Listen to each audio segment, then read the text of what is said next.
I don't know what he was waving or whatever. Have you seen that kind of arm movement before? What do you mean? Just that type of waving or that? Yeah, we did in one of our other ones. No, we at least we saw a still of it. What was that? Which one was it? it? Santa Cruz Bigfoot. It was the family. Was it the family? Yeah, it was one of them had the hand in the air.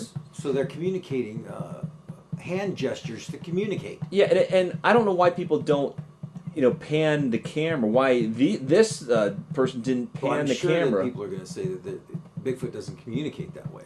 For one thing. Yeah, well, I'd like to see them say, well, maybe they're just focusing on the creature, but why didn't they, move the camera over to the right to see what he was gesturing to? He doesn't want to make himself obvious. That doesn't make you obvious, just turning the camera a few degrees. But going back to that rogue, there's a moral dilemma just with somebody coming up with a rogue creature. Do you really think that somebody coming up with a creature like that is going to have a moral dilemma? No, I don't think so. But there's two things.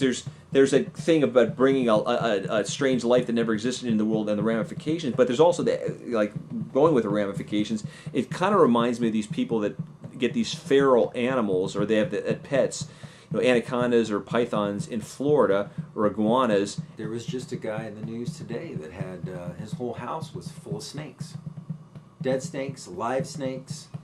Yeah, but that's in his house. I'm talking about people that flush them down the toilet. Don't think some of those snakes got out? Then if they did get out, that is what I'm talking about. But they could attack a child, bite a child, and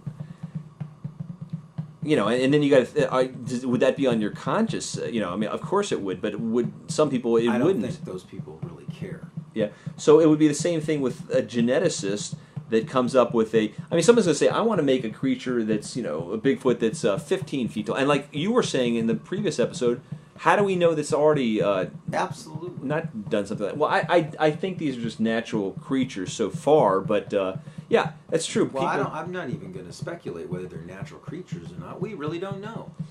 We don't know, but I would bet at some point, I don't know how many years it's going to take. I'm not even going to bet that. It's probably happening right now. No, I would bet that it's not. But the they would just look at those 4 amino acids and say, okay, now I'm doing a simulation on a computer. Oh, this makes the hair. They're going to make mistakes. They're going to be testing. They're going to do a lot of things and come up with creatures they want to discard, and they'll be out running wild. Yeah.